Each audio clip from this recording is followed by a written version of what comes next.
Thanks, Kathy. So would like to introduce and welcome Dr. King McCray joining us today. Dr. King McCray's journey from humble beginnings to business pioneer is a story of resilience, faith, and determination. Raised in poverty, he was inspired by the values instilled by his father, who served as his greatest mentor. Dr. McCray channeled his discipline as a college basketball player into building a thriving multi-million-dollar tax advisory and wealth management firm, serving clients across industries. He is a devoted family man and remains deeply committed to supporting underserved communities, promoting financial literacy, and mentoring the next generation of leaders. His life's work reflects his passion for turning challenges into opportunities and empowering others to succeed. We are very honored to have Dr. McCray with us here today. So thank you so much for joining us, and I will leave it in your very capable hands. Thank you so much, Laura. I truly appreciate it. Good morning, good afternoon, or good evening, depending on what part of the world you are in right now. I am coming live from the crazy streets of Orlando, Florida. Plenty of sunshine and not too many clouds here. So thank you all for taking this opportunity to join us in this celebration of what I call Financial Literacy Month, because I feel like there is a lot that we have to understand and know. The financial structure of your household is really dependent upon the leader that you are. And I say that with the utmost respect and poise and care, because I really want you to understand that you have control of your finances, right? I really want us to start there today as we talk about what this looks like. This will be an open forum, an open opportunity, and an open session for all of you to ask questions, dig in, dive deep. I'm going to start in certain areas, and then I'm sure we'll move over to others. Obviously, we are on a limited time here. If you catch my upcoming book that's actually coming out in the next 2 weeks, one of the quotes that I put in there is, "You own the watch, not the time," and that's the reality, right? So we do own the watch, but we don't own the time, and that's the same thing when we look at our finances. So I want to make sure that we're very cognizant of this time that we have together. So, starting out, first things first. I do want us to go ahead and rip the Band-Aid off, and let's get the elephant in the room. It's tax time, right? It's tax time for me as a tax advisor, as a financial advisor, and as an accountant. It's important that I get all individuals to understand what it looks like from a taxation standpoint. The biggest thing that we're known for at our firm is actually tax minimization. So why tax minimization over everything else? It's because most of us feel like we have to pay the tax that is listed, that is out there. I'm not sure how many of you all know this, but there's actually more than one tax bracket depending on the things that you do. You have a marginal tax bracket, okay, which is your ordinary income tax bracket. And then you also have a effective tax bracket. I'm sorry, I'm getting some feedback here. Can somebody go on mute for me? You also have an effective tax bracket, and that effective tax bracket is really the tax that you pay when it comes to your tax return when you're filing your taxes. By the way, taxes are due April 15th. So if you have not filed an extension, or if you do not think that you'll file on time, please make sure that you file an extension April 15th. Do it. Be that as it may. So taxes, right? As a W-2 employee, most of us feel, hey, I don't really have control. Yeah, I can put how many dependents I have down, and I really want to, make more money. I want to increase my tax, I want to decrease my tax liability. So there are ebbs and flows when it comes to how to understand your taxation. There are some of you, if you just simply ask your employer if they would be willing to pay you as a 1099 contractor, that will allow you to get all of your money up front. You can then structure how you pay yourself using any type of deductions, credits, and you will be able to minimize your tax in that particular burden. For others that have a high tax burden because of a high salary, right? Let's say you're in the 24, 26, 30% tax bracket, but effectively you're really in the 12, 10, or maybe even below, then you need to understand the characteristics that are available for you and how you can maneuver your W-2 income to be a lesser tax burden. So when we really look at the nuts and bolts of our financial situations, here's the question that I want you to start asking yourself. Number one, am I making enough money? Okay. Am I making enough money? That's the first question. And the reason why I asked that question is because I want you to realize that you should be paying yourself first. There have been many a times, obviously, as Laura had said in my bio, I grew up in poverty, and then I had that same mentality as I started to gain and earn money. I'd rather pay myself because I knew that I could afford to go without lights, water, whatever else it may be, because I've been there before. But having that mentality of paying myself first put me in the space of I'm willing to sacrifice my dollars because every dollar that I have has a job. Most of us get in this mix of where we're working for the money instead of the money working for us, right? So for some of you all on here, I might be dating myself here, or aging myself when I say this. But if you've ever seen the movie The Players Club, you know where I'm going here. But you have to ensure that you are allowing your dollars to work for you. So in asking yourself, am I making enough money? Is ideally asking, am I paying myself enough money to do the things that I want to do in life? We all know there's two guarantees, right? Death and taxes.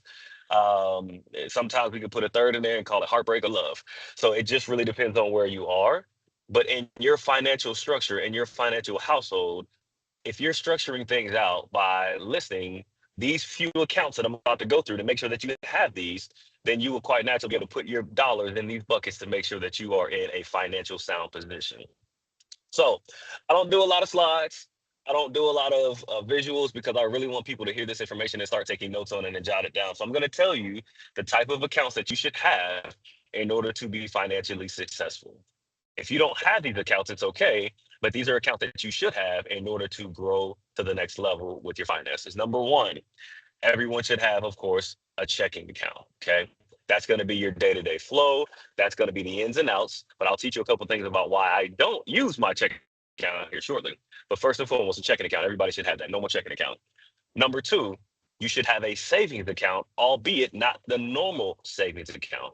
I'm not talking about your normal savings account that you get at your nationally known or local banks. I'm talking about a money market account or a high yield savings account, which is going to allow you to earn interest on that money that you are saving. Okay. Again, checking and savings account, but specifically on the savings side of things, money market account and or high yield savings account. I'd rather earn more of my dollars than not to earn more, or excuse me, earn less on those dollars. Next, you need to make sure that you are applying or funding your current employer's 401k. Now, I say that with a very big asterisk, and that asterisk is I want you to Okay, I'm only put. watching this financial literacy. Oh, all right, there we go. Sorry. So I want to make sure that you have the big asterisk here, right? When we talk about the 401k, I only want you to put into the 401k up to the maximum dollar amount that is being matched. Most people argue that fact with me, and I've always been able to disprove that time and time again on why that is. If you are allowing yourself to put that matching in there, of course, you're getting free money that's on the table. Obviously, they got to put it into their traditional account. I'm not going to go too deep in there, but that money is able to be matched dollar for dollar up to the certain limit that they're looking for. Anything beyond that, quite naturally, doesn't need to go into your 401k. It needs to end up going into a traditional IRA, brokerage account, Roth IRA, something that you can control. Because the key thing that I want you to realize is that most 401k plans don't have a fiduciary responsibility to you, especially once you're no longer an employee with that company. So if you have more control over that money and you're able to do more things, quite naturally, it makes more sense to put funds inside of a traditional IRA, solo 401k, Roth IRA, or a brokerage account in order to meet your financial needs for the future.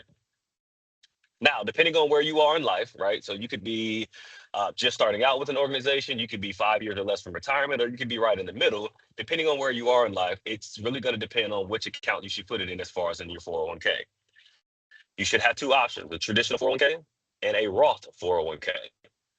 If you are 5 years or less, I would recommend that you put it in to a traditional side because you're going to help yourself on the taxation. If you are in the middle or you're early out in your career, you should be putting, or even if you're younger, you should be putting it into the Roth 401k because that money is growing for you tax free.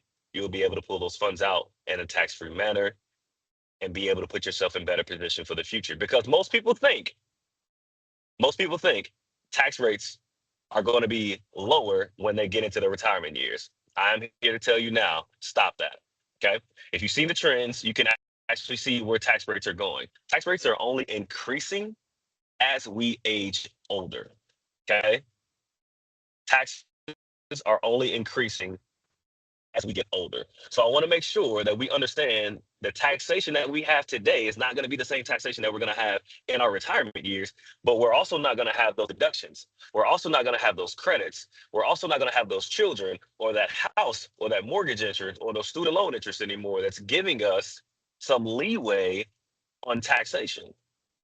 So when we end up filing our taxes in the future or receiving money in the future, we're receiving all of that money without deductions. So you need to be prepared in order to pull those funds in the future. So really quickly to reiterate, once again, checking account, savings account, specifically money market or a high yield savings account. Okay. Then of course, put into your 401k, but up to the maximum match limit. Then traditional IRA, Roth IRA, or a brokerage account. And then additionally, I want you to have what I like to call an FU account. Okay. That's my financially unlimited account. That's the account that you start to have fun and you play with. That's the account that you set aside for your days that you're going to go binge spending. You want to go travel. You want to just have a good time. As you're allowing yourself to put these dollars into buckets, what you're doing is making sure that they each have a job and they work for you. Now, I told you I was going to go back to this, and I think piece of it. When we look at debt and we look at what debt can be for us, money all the time. Why? Because it gives me additional perks, incentives. It allows me to have my money invested in other areas, whatever it may be. So a majority of the money that I have in accounts don't sit inside of my checking account. They actually sit inside of brokerage accounts, traditional IRAs, Roth IRAs, and so on and so forth. I don't have a lot of funds that sit inside of my checking account because I pay off my credit cards every statement date. I will, make sure my credit utilization is low when it comes to credit. I will make sure to invest funds. So again, they are working for me. Paying stocks, ETFs, things that ideally I can control and get a narrative on what my finances look like. So I want to make sure I pause there because I did say that I wanted to check in and make sure I ask questions. Excuse me, that I get questions. So Laura, are there any questions in the chat, or Miss Kathy, any questions in the chat? We do Yes. have one question, Dr. King, is to confirm if you're 5 years or less from retirement, should you have a Roth or a traditional IRA? Okay, perfect. If you are 5 years or less, and this is a great question, and I want to make sure I break it down for you. If you are 5 years or less from retirement, should you have a traditional or a Roth IRA? If you already have both, that's fine. If you don't have one or the other, if you're 5 years or less, then you should have a Roth IRA because it has to be 5 years. And if I said traditional, I apologize. But it has to be 5 years in place before you can actually touch those funds to where they're actually tax free.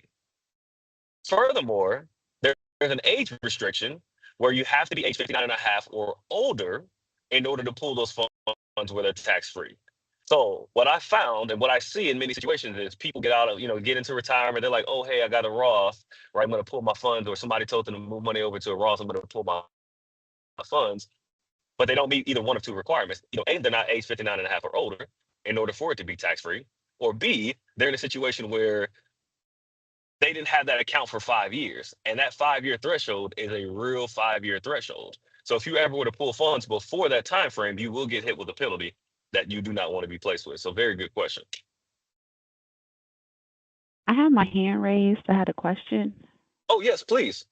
I wanted to ask about the traditional, I wanted to ask about what I wrote it down, CDs.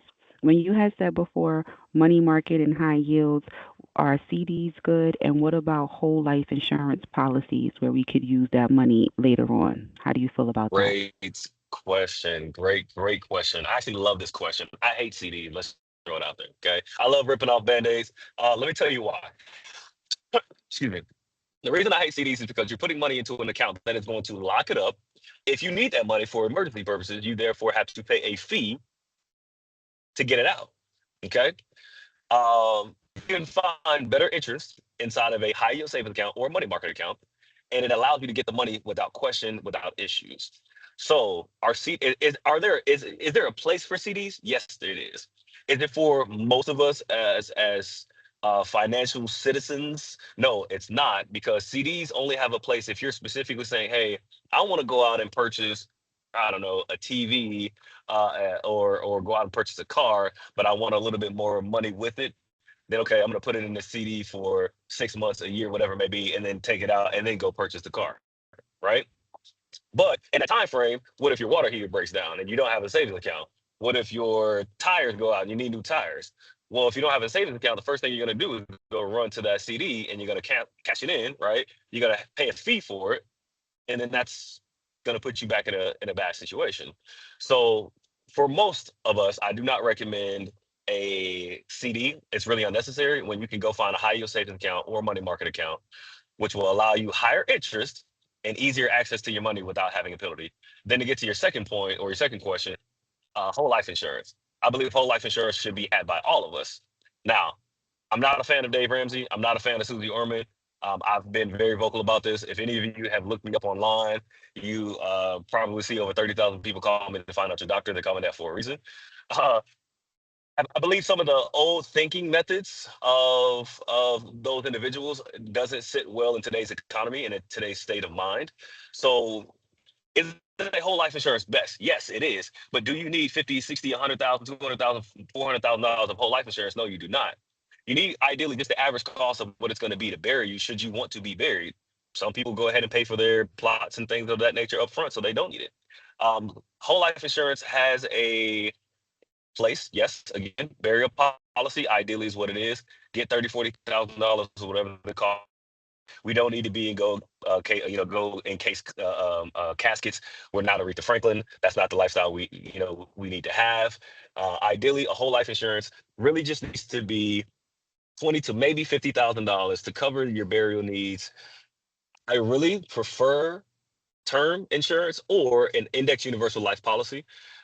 Ideally, an index universal life policy is more so for a higher paying, a higher paid employee or individual, because they can't put money in other places. So an IUL is a good place for them to put money into an account, peel that money out of the loan. I don't care about the death benefit. All I want is the interest and the withdrawal opportunity here, and I can overfund this account. So long story short, should you get a whole life insurance policy? Yes. Should it be a lot of money? No, it should be something very simple. If you have not gotten a whole life by the time that you are 45, don't get one, because it's going to be astronomical price wise. I'd rather at that point you just get a 20, 30-year term policy and call it a day. So very good question. Thank you, ma'am. Thank you, because I have both, and I'm like, let me ask him. So thank you very much. Yes, absolutely. Absolutely. Any other questions before we kind of switch gears here and talk a little bit more about the varying stages of where some of you all are? So we Well, do I have have one. we do Okay, have another perfect. question. What is your opinion on stocks and bonds in a 401k? And what resources are there for high yield savings accounts? Okay, repeat the first question. What are my opinions Your on opinion stock? on stocks and bonds in a 401k. Oh, okay, all right, perfect. So to answer that question, stocks and bonds are not inside 401ks. Honestly, okay. I don't know if people know this or not, but 401ks are actually made up of mutual funds, not stocks and not bonds.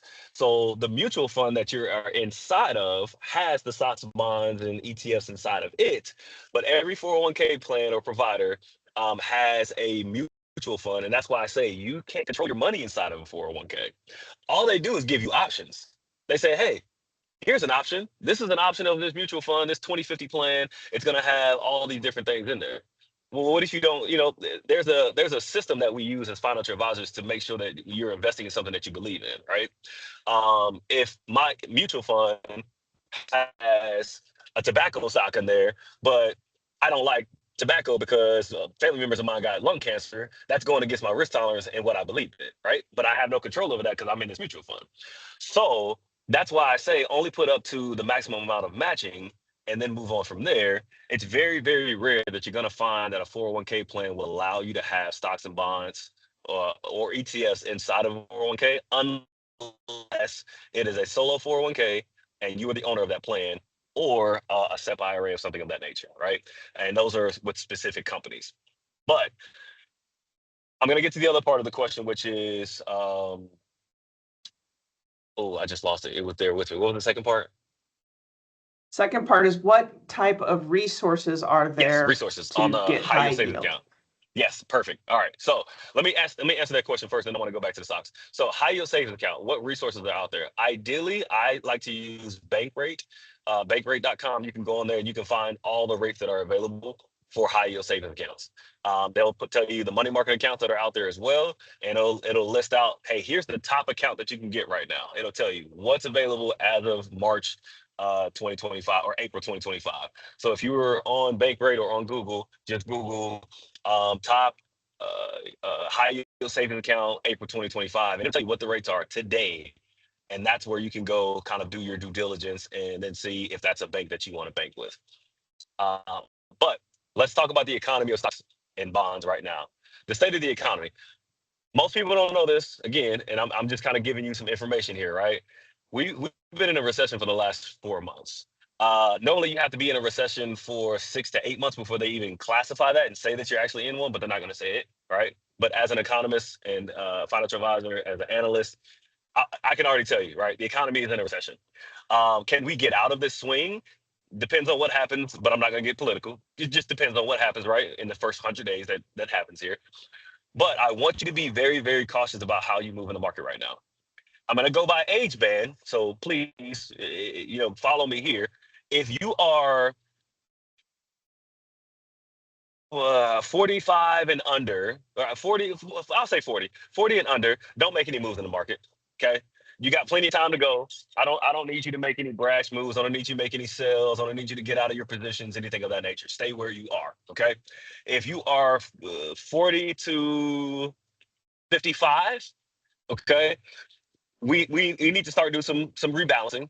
If you have a financial advisor, then I need you to go talk to the financial advisor and tell them that you need to rebalance. If they say they've already rebalanced, tell them again, hey, I really need you to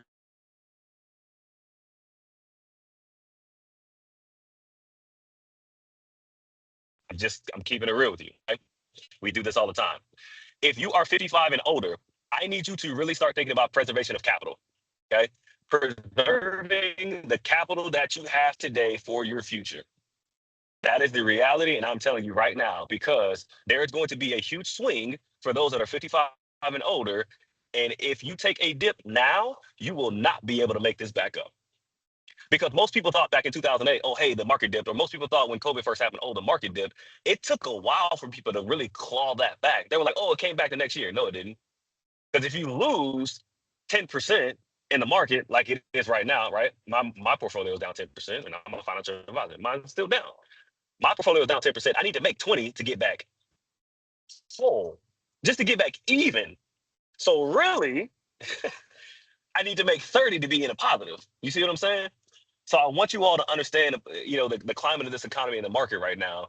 You need to make moves based upon where you are age-wise and where you are risk tolerance-wise. And it's very, very important that you do so. Those that are 55 and older, I don't care what anybody says, you need to look into annuities. Okay. That's just the reality. The old mindset doesn't fit in today's economy. Look into annuities. If you have questions about them, feel free to reach out and ask about them. I'm more than happy to give you some insight. Look into utilizing a brokerage account, because again, here's how most people, go out there, go through their life. We have our accumulation phase, right? That's that from 18 to about 50, 55. That's where all we're doing is accumulating for our retirement. Okay. We're working for the money, ideally, but that's the accumulation phase. Then we get into the preservation phase. Okay. That's going to be that 50, 55 on into the retirement years. We're preserving our capital. But where most of us forget about, or most financial advisors don't talk about, is the distribution phase. That distribution phase is so, so important. It is important because you have to realize where you are going to pull your money from in the future. If you are pulling funds from a taxable account in the future first, you're making a bad move. If you're pulling funds from an account that has capital gains tax, you're making a bad move. That's why I say it is important to make sure that you understand what monies you have, and then, of course, how you're going to distribute those monies in the future. I cannot stress this enough. The distribution phase is where a lot of retirees get in trouble and they end up going into retirement, and then we see them at Walmart and Target as door greeters. And I say that with all due respect because I love my Walmart and Target people. But I'm just giving you the reality. So I hope I answered your question. I know that was long-winded, but I wanted to make sure I gave you as much detail as possible. So thank you for that question. Can you restate the advice to 40 to 55? Because the video froze up, and I think some people missed that. Yes, absolutely. So if you are between the ages of 40 to 55, then at this point, you need to start reallocating, rebalancing your funds. If you have a financial advisor, or if you work with a financial planner or whatever it may be, or if you don't have one, call me, right? But ideally, you need to start rebalancing your portfolio, because the next 6 months to a year, it's going to be a downward slide. We've already seen a piece of it. Markets are down 10-15% right now. So we're only going to see more as more things happen. So I really want you to be cautious. And if you have a financial advisor that says, "Oh, we rebalanced for you already, we took precautionary measures," I call BS, right? Actually do a full rebalance. That's when you start to really think about your risk tolerance. That's when you really need to start thinking about, okay, what is my future going to look like?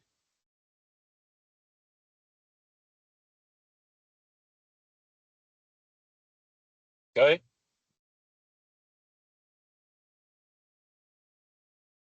All right. So I also want to jump into one of the other pieces that I want to jump into is about utilizing real estate, utilizing the pathway forward for those of us that want to have passive income. Again, for any of you that did any research on me, you know that I have a book out. The first book that I came out with is Your Financial Checkup: The Prescriptions to Mailbox Money. I literally taught people the blueprint of how to make more money. Um, it is simply an idea of, hey, you can utilize your everyday things that you have today to make more money. You can utilize yourself, these opportunities, to make more money. There was a guy that read my book. He reached out to me. He was like, "Hey, listen, I just want to let you know I took your advice. I use my garage as a gym. I have people in my neighborhood that now use my home as a gym, and I get paid off of it." Simple things, right? Utilizing the same things that we have today in order to get us to the next level. But one of those opportunities that ideally makes people a lot of money and is one of the easiest things to really get into is real estate. So there's a couple different ways you can do it. You can either be an active real estate investor, or you can be a passive real estate investor. There is a difference between the two of those. As an active real estate investor, which I am not, but I do coach or educate clients on what that looks like, is where you are actively managing the property. You're managing the property. Somebody calling you, 2, 3 in the morning. "Hey man, I got a broken toilet. Can you come fix it for me?" That whole thing, right? Or you're using a property management company or whatever it may be, but you are actively going out, finding the properties and doing those things. Okay, that's an active real estate investor. A passive real estate investor, which is what I am, is where you can do a couple different things. Number one, you can just ask somebody else, say, "Hey, go source the property for me, go find it, I'll buy it. I just want to get proceeds from it." Or again, okay, utilizing a property management company to help you manage the property so you don't really have to do it is obviously an opportunity for you as well. Or you can do what's called pooled investing. This makes more sense for a majority of us if they want to get into real estate. I own 172 properties. Or better yet, I'll say it this way: I own a piece of 172 properties. Why? Because I've been able to put myself in position to pool my investments with other people. Now, don't get it twisted. Did I have all the money to start out? No, I did not. But what I did do is I started with what I had. And what I'm saying is, you can do the same thing by putting yourself in position by pooling your funds together with other individuals as a pooled investment. I'm part of a group called the Black and Brown Investors Club. All we did is put money together and we pooled those funds together so we can go out and buy these properties. Then the founder of Fundrise, Fundrise, the founder of Fundrise reached out to me and said, "Hey, I'm looking for investors. I want you to be a part of this group. Come put some money in with us. Let's see what we can do." And that's exactly what we did. We ideally put together an entire spread of properties and started out as low as $50 a month. Just little things here and there. We started out at $50 a month. That $50 put us in position to own all of these properties. And now, obviously, Fundrise is an app that you can download on any Apple store, or I think it's an Android as well, where you can go as little as $100 a month and actually fund or fund projects for properties. That's going to be commercial properties. That's going to be single family homes, it's going to be multifamily homes, condos, whatever it may be. And I'm telling you this because I want you all to take heed to this information. I don't get any credit for it.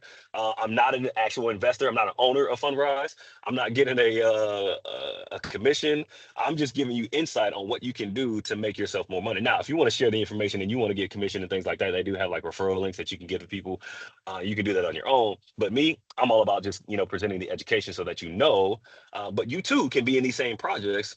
And I just love the fact that every month I get a little alert that says, hey, you've been paid these dividends from this project, or somebody paid their rent and I get a piece of that. So that's an important thing as far as being a real estate investor, earning passive income, again, with a small amount of money.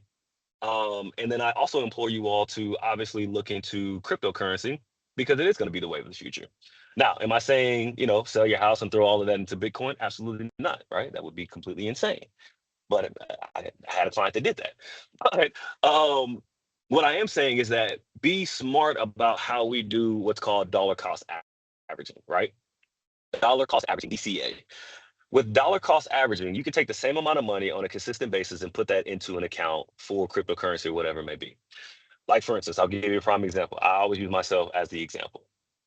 I put in $100 a month into Bitcoin, $25 a week into XRP, $25 a week into Solara, $100 a week into Ethereum because I really like the technology. And I have this consistently done, whether the market goes up or down. Because at the end of the day, I know it's going to go up. And I also have, God willing, plenty of time to go. So by the time I need that money, I know it's going to be much higher, right? One of the things, and the reason why I say this as well is because I was able to get into Bitcoin when it was $11. I'm just going to tell you that right now. And I always did dollar cost averaging. So I started out with a little bit of money and I was like, hey, let me go buy some. And I did that. And I did that repeatedly for years. So again, you own the watch, not the time. So we really don't know what it's going to look like. But I want to make sure that I at least give you some information and some things to think about and jot down and do some more research. And please don't be afraid to ask questions. I know they're going to send out my contact information. I do open up the door for my NAAIA family. Okay. I have always opened up the door for my NAAIA family. I don't charge any type of consultation fees or anything of that nature for my NAAIA family. So if you have questions, if you want to dig a little deeper in your financial situation, do not be afraid to ask the questions and reach out, because otherwise, I say it like this: there are no stupid questions. There are just stupid people that don't ask questions. Okay. So I'm going to take a pause there. Is there other questions that I missed that are in the chat? I know I want to be, again, cognizant of time as I go through topics here. Yes, we do have a few more questions. Like to start with, if you were with a company longer than 5 years, should we move the 401k and Roth to a Roth or another account? Oh, good question. I'm gonna say that's gonna be more so of a one-off question though, because I got more that I would ask you, right? It depends. That depends on your age. It depends on how much. It depends on if you know how far into retirement you got left. And I say all of those different things because, of course, if you move a traditional 401k into a Roth, that is simply a Roth conversion. You have to be prepared to pay the taxes on the money that you converted over, right? There's a lot of people that do these conversions and they never realize that. I literally met one yesterday. He did a conversion, didn't realize it, has to pay 60 grand, right? Just because he wasn't educated in the way that he did that, but his financial advisor told him to do so. Well, not every financial advisor knows taxation and not every CPA knows how to move money in the market. Luckily, I kind of got the best of both worlds here. So you have to be prepared for what that looks like. So the answer to that question is it depends. It's on a personal case by case scenario. But more often than not, if you're young, I would say yes, take the hit today, pay the lower tax rate, and then just keep moving forward. Thank you. Another question, are traditional or Roth IRAs good for those who were recently blindsided by a lack of first-time homebuyer loans and need to save? Is it even worth starting if we're just going to use that money in the next 2-ish years? No, if not. Very good question. Thank you for realizing timeline is important. Man, I love you guys. This is why I keep coming back tonight. So, timeline is very, very important. If you have 1 or 2 years and you're going to use the money, that's why we put that in a high yield savings account or a money market account. Okay. Because that money is going to grow for us and we're going to put ourselves in better position. So it is very, very important to make sure that, hey, if I need quick access to money, I'm going to utilize an account that will give me quick access to the money.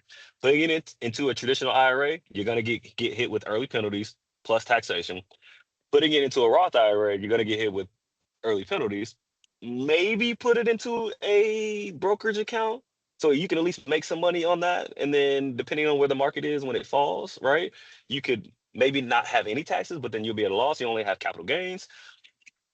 But then again, putting it in the market, obviously you run the risk, right? So that's why I say just put it into a money market account. You got 1 or 2 years to go. You know for a fact I'm going to make X amount of interest on this money while it sits here. So you want to have quick access to that, those funds inside of that account. So I would not recommend putting that into a traditional or Roth IRA. Though I will say still start one and just start with a lower dollar amount. And for those of you that cannot put money into a Roth IRA because you make too much money, and hey, some of you are out there, then you have to look for alternative methods. You can do a Roth conversion. You can do, again, like the IUL that I told you about, right? That's an option for you. You could create your own company and create a solo 401k for that company and then only contribute to your Roth versus with the funds that you have. There's a lot of different things, right, that you can do to make that move happen. So that would be the recommendation there. Thank you. Okay, I have another question on this topic, but kind of looking a little further down someone's journey. You may have answered a little bit of this already, but do you think investing more heavily in ETFs within a Roth IRA after you take advantage of an employer contribution within a 401k would be a sound approach to protect capital, avoid paying taxes and higher fees / mutual funds once you begin receiving distributions in retirement? All right, so whoever asked that question, number one, I want to work with you specifically because I love your brain. I love being able to be challenged like that and make sure that I move forward. Number two, are you possibly looking for a job? Because I like the way that you think and you're thinking in the way that I think anyway. So again, that's more of a one-off situation type question. So it's really hard to answer that one in specific terms, but I will say this: you are on the right path with how you're thinking.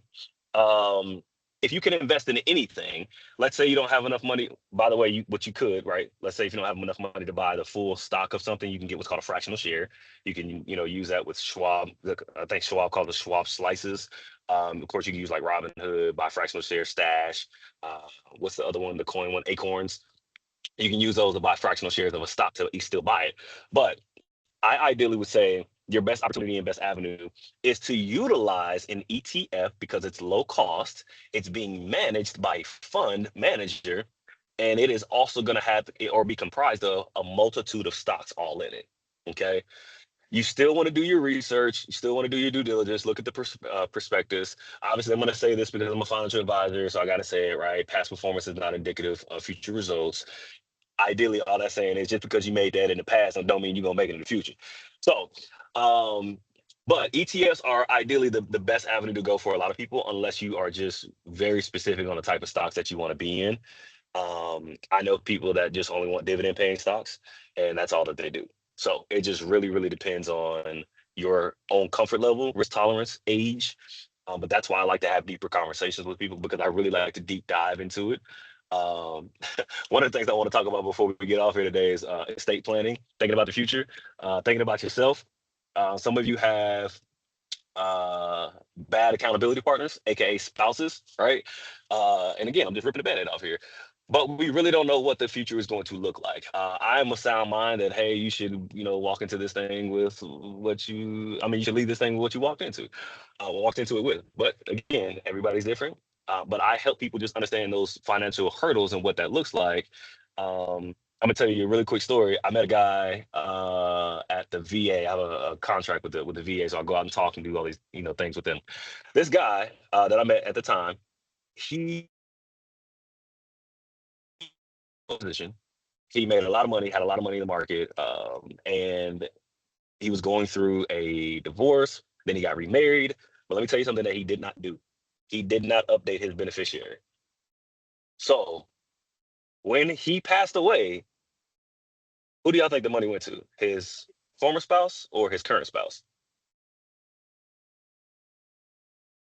It went to his former spouse because she was listed as a beneficiary, right? So one of the key things that I say is leave with instructions. That was one of the worst scenarios that I've ever seen in my life. He got married to this new woman, did not update his beneficiary information. He passed away. That woman lost out on over almost $500,000 or more dollars of money.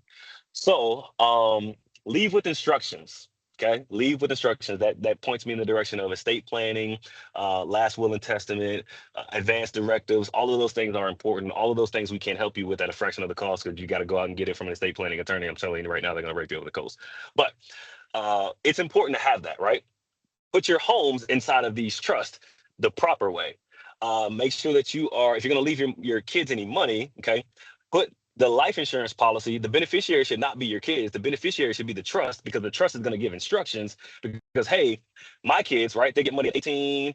How did I have it structured? 18, 21, 25, and 30. Let me tell you why. At 18, you all know if you inherited a whole bunch of money, what we're going to do with it. Doesn't matter how well I teach my kids finances. I take them on financial field trips all the time. It doesn't matter. If I pass away and they inherit all that money at 18, that money they're gonna blow through. Okay.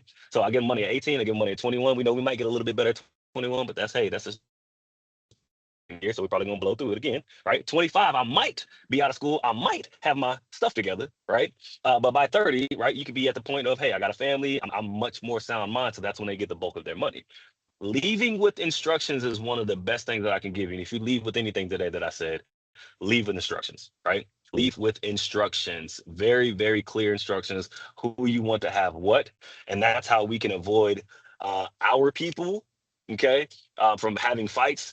That's how we could avoid the fish fries and the barbecues and the t-shirt sales to try to drum up money for the future and for the family is, again, leave with instructions. So I just wanted to make sure I pinpointed on that because, again, I want to be cautious of time and I think there are more questions. What you got for me, Laura? Okay.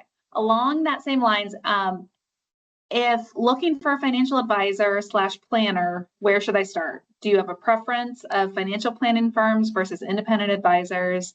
Does it matter whether the advisor is in your local area? Okay. I'm gonna say this again. I am a financial advisor, so just throwing a little, just throwing a little, little sprinkle there, here. But no, I would say this. If you are looking for a financial advisor, it doesn't matter if they're in your area. No, it doesn't. As long as you meet with them on a quarterly basis, that's the important part. I personally prefer independent firms, and I say this, I'm a financial advisor that has a financial advisor, and I know what I'm doing. And I say this, why do I say work with the independent? Is because if you're with a larger firm, that at that point you're just a number, right? I try to avoid places where all I am is just a number or an account number. I want somebody that has a little bit of wherewithal and understanding of my family. I got over right now, we have over 4,000 clients. I can tell you a majority of all of their life stories or everything about them because I take time to speak to every single one of them and learn about them. I can probably tell you a majority of all their kids' names, spouses. Of course, I know their anniversaries and birthdays, and because I always send them something on that time frame. That's what I mean by having a relationship with that person. Okay, it is very, very important to make sure that you have a relationship with the individual that you're going to do business with, because if you're going to become just another name and another number, that is not a relationship. I'm not building from that. I can't send my kids to this person and say, hey, my parents passed away or whatever it may be. I need your assistance and think that they're going to do what's in my best interest. And please don't get hung up on this word of are they a fiduciary? They got to be a fiduciary. Don't ask people, are they a fiduciary? People that are in the industry as a financial advisor, CPA, even attorneys, have to work in a fiduciary capacity. A fiduciary is not a thing. It is a capacity that you have to work in, which is in the best interest of your client. I just want to make sure I'm very clear there because I get that question all the time. Are you a fiduciary? Well, yeah, I am, because I'm licensed to work in the best interest of my client. So, good question. Very good question. Perfect. Would you have any recommendations or suggested resources if someone is looking to pay off debt, perhaps in lump sum, and then pay that company over time? Do you have any recommendations here? Yes, create a personal spending plan. Do not get into debt management companies, debt consolidation companies. Stay away from those. Um, Again, I tell people my story all the time because I have no problem with it. Let my mistakes be your successes is what I say. That's kind of my slogan. I filed bankruptcy at 25. Okay. I filed bankruptcy at 25, became a millionaire at 35. So that's just giving you a scenario of, hey, stuff happens, right? Life happens. Bankruptcy is not a bad thing, right? It is something that happens if we need to go in that direction. You can come out of that on the other side and you can grow from it. Um, but these debt consolidation companies, these people that are telling you, hey, you're going to get out of debt, paying these astronomical fees, this ridiculous stuff that you could probably do on your own, not probably, that you can do on your own. Um, but ideally, in order to get out of debt, here's the thing that you're going to have to do, and you're not going to want to hear this, but I'm going to tell you anyway. Sacrifice. Okay. You have to sacrifice. You have to put yourself on a personal spending plan. I don't call it a budget because it's not a budget. Nobody follows a budget, but you can follow a personal spending plan. List out literally. When I have all my financial clients that I work with, the coaching clients, I have them list out all their income and all their expenses, and then I show them, hey, this is the money you got going out. This is the money you have coming in. More often than not, everybody is in the black. Everybody, everybody's in the black. But the way that they live their life, they're in the red, because they don't understand what's going out. They don't see the $5 here and there, the little things here and there, and that's what puts them in a bad situation. And that's why I say every dollar that I have, every dollar has a job. It doesn't matter. Every dollar has a job. I got an account that's specifically for my donations. I have an account that's specifically for my nonprofit. I have an account that's specifically for my vacations, so on and so forth. The bank doesn't say you can't have multiple accounts with them. Literally have 15 bank accounts with one bank, and each one has a certain amount in it for certain things that I do. That's the way I teach, and people live by it and they love it because it gives them structure and formality.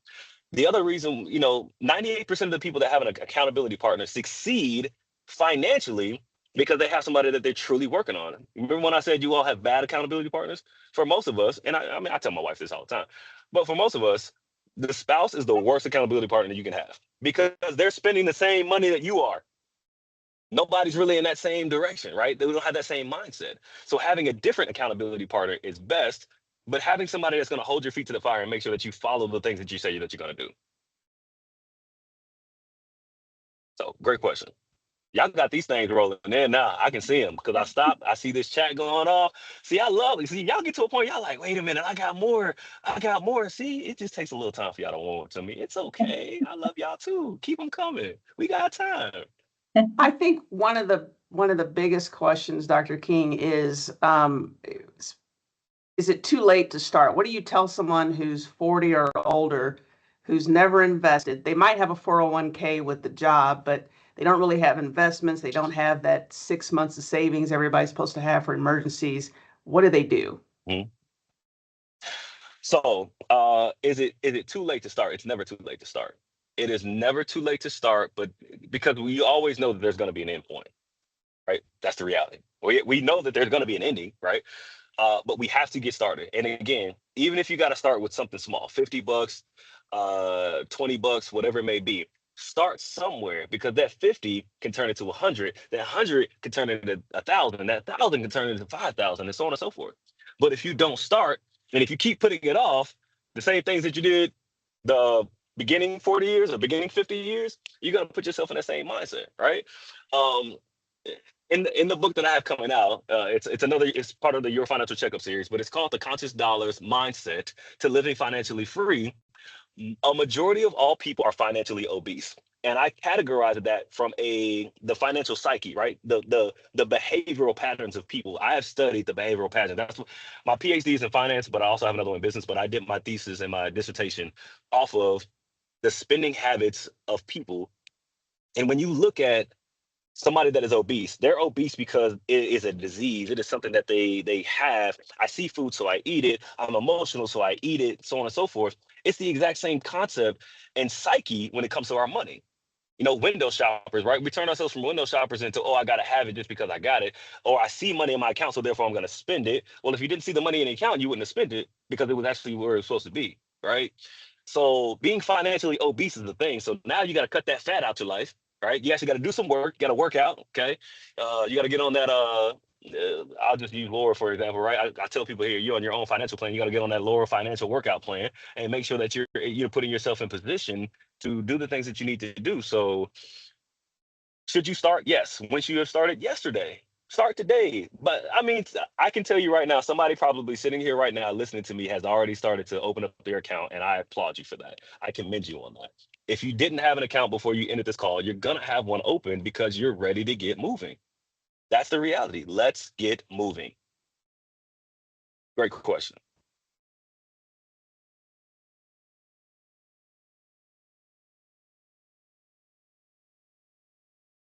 What else we got? Any other questions? I'm pretty sure there are. Yes. Let's see if I can jump in here.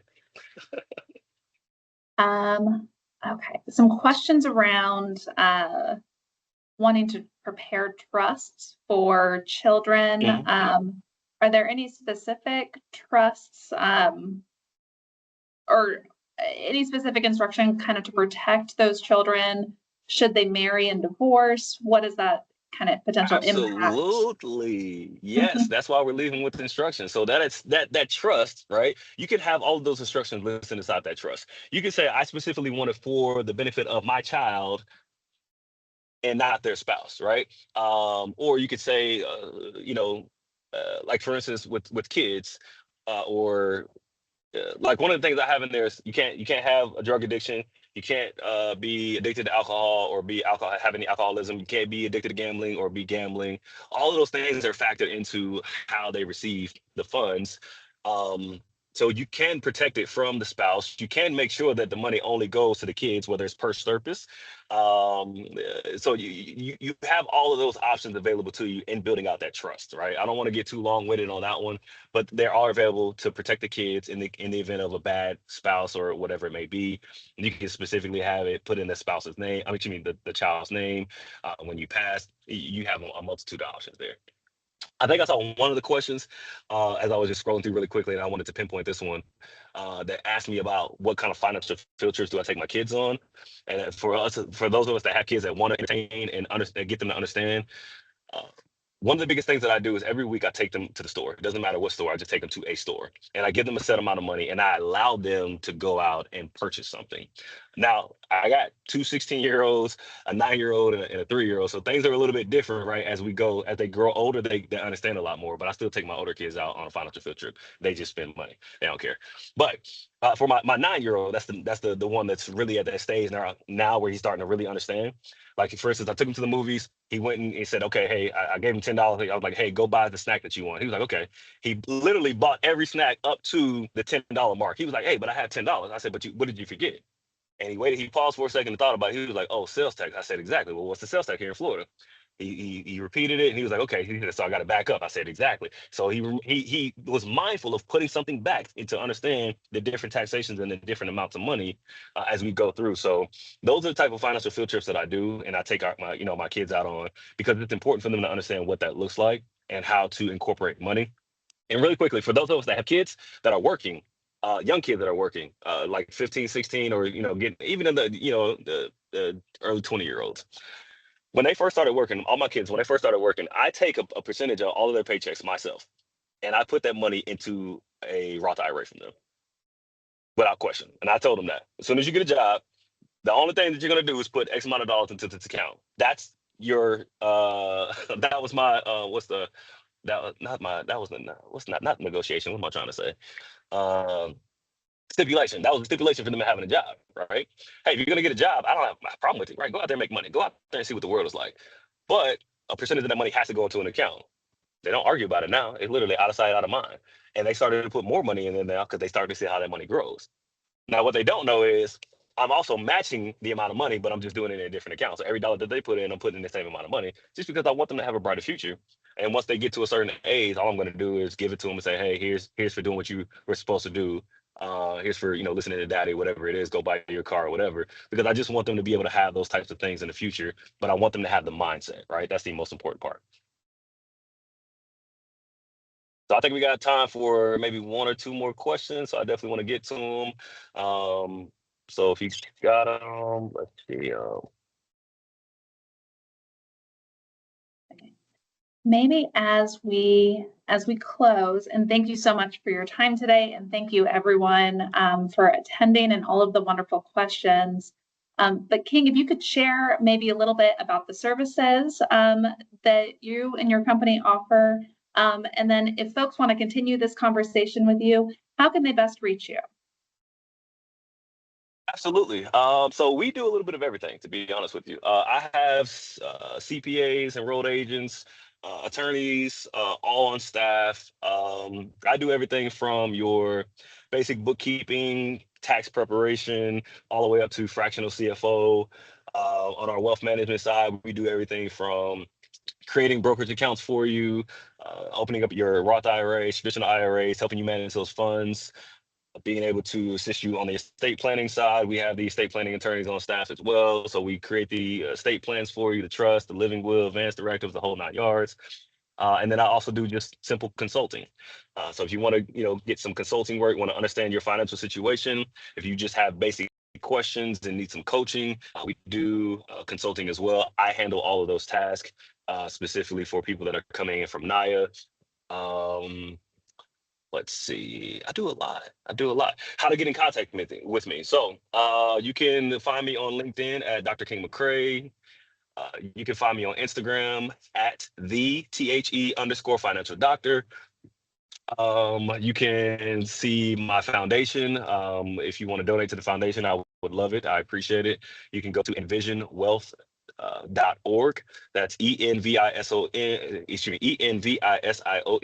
wealth.org. That's a nonprofit or a foundation that I put together specifically for underserved communities. I give back a $50,000 grant every year to multiple businesses just because I want to give back to the community and make sure that we're thriving and we're whole. Um, and then, yes, like I said, in about 2 weeks, I have another book coming out. And I really don't write the books to be like on New York Times bestsellers or anything like that. I really just want people to get the information. So whether you buy it yourself or you borrow it from a friend, it really doesn't matter. Just get the information, because applied knowledge is really what's power, right? Knowledge is not the power. Not having the knowledge is power, but applying the knowledge is the power. That's the most powerful piece, because I can give you the knowledge, right? All the knowledge that I've given you all today is great, but if you don't apply it, it doesn't matter. So you got to apply the knowledge. Wonderful. Well, Dr. McCray, thank you again so much for your time today. To all of our attendees, thank you for joining another NAAIA GKC webinar. And we hope to see you at our Q2 membership meeting for those who are here local or joining remotely. So stay tuned for more information on our upcoming events. And Dr. McCray, thank you again so much for your time today. Absolutely. Thank you all. I truly appreciate it.